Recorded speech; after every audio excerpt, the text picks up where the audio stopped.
Look at them chapter number 10।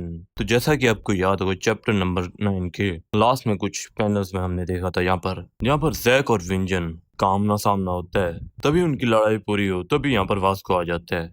इसको देखकर डैम्पार बोलता है, वास्को हे तुम कैसे हो। वास्को उसको पहली बार देख रहा होता है और बोलता है, ये हैंडसम लड़के बहुत बुरे होते हैं। और डैम्पार से पूछने लगता है, तुम कौन हो। और डैम्पार के कंधे के ऊपर हाथ रख के बहुत जोर से उसको नीचे बिठा देता है। लेकिन तभी डैम्पार कुछ ऐसा करता है जिसको देखकर सब शॉक हो जाते हैं। तभी डैम्पार वास्को का हाथ पकड़कर अपने कंधे के ऊपर से हटाते हुए बोलता है, माफ करना, मैं कल रात एक्चुअली किसी ऐसे से मिला था जो बिल्कुल तुम्हारी तरह दिखता था। चैप्टर नंबर 10 के स्टार्टिंग में हम देखते हैं कैफेटेरिया का सीन दिखाया जाता है। यहाँ पर ये पुलिस को दिखाया जाता है। ये सब कुछ देखकर ये भी हैरान हो जाते हैं। वास्को ये सब कुछ देखकर बोलता है, ये लड़का, इसमें बहुत ज्यादा स्ट्रेंथ है, ये बहुत ज्यादा पावरफुल है। तभी विंजिन और जैक बोलते हैं, ये ऐसे बैठा है जैसे ये किसी आम इंसान के सामने बैठा हो। इसके सामने ठहरा हुआ इंसान एक गैंग का लीडर है।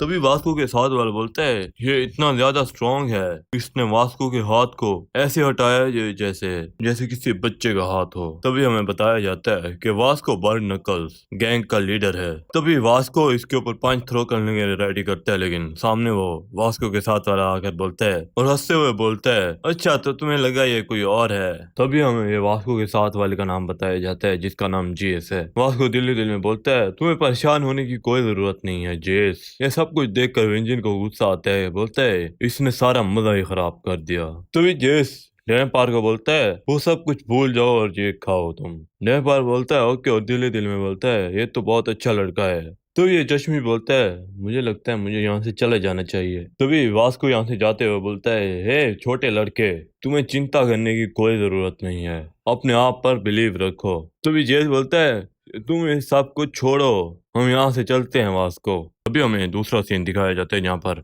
एली जैंग को दिखाया जाता है जो डैम्पार को देखकर बोलता है, ये हैंडसम लड़का तो है। तभी हमें वॉशरूम का सीन दिखाया जाता है। तभी ये पुलिस डैम्पार के बारे में बात कर रहे होते हैं और बोलते हैं, क्या तुमको लगता है कि हमें डैम्पार से दोस्ती कर लेनी चाहिए। दूसरा बुली बोलते हैं, हाँ, तुमने देखा नहीं, उसने वास्को के हाथ को ऐसे हटाया जैसे कि वो किसी बच्चे का हाथ हो। तभी हमें क्लासरूम का सीन दिखाया जाता है जहाँ पर डैम्पार के सामने ये बुली आकर बोलते हैं और बोलते हैं, क्या तुम हमें ज्वाइन करोगे। ये सब कुछ सुनकर डैम्पार बोलता है, क्या ये मेरे दोस्त बनना चाहते हैं। अगर ये मेरे दोस्त बनना चाहते हैं तो मैं इनके साथ जरूर जाऊंगा। और खुश होकर बोलता है, फाइनली मेरे फ्रेंड्स होंगे। ये सब कुछ सोचने के बाद डैम्पार मान जाता है। ये सब कुछ सुनकर पुलिस बहुत ज्यादा खुश हो जाते हैं। ये सब कुछ जोई भी सुन रही होती है। तभी इनमें से एक पुलिस का मैसेज आता है जिसका नाम डोली है। वो बोलता है, हे डैन, तुम कहाँ पर हो। जहाँ पर डैम्पार उसको बताता है कि मैं इस जगह पर हूँ। इनको बताते हैं कि वो जो शॉप है ना, तुम उसके पीछे आ जाओ। तभी डैम्पार रास्ते से जाते जाते इनके मैसेज पढ़ रहा होता है और इसको खुशी हो रही होती है कि मेरे पहली बार कोई दोस्त बने हैं। तभी डैम्पार वहां पर पहुंच जाता है। यहाँ पर ये बैठे होते हैं।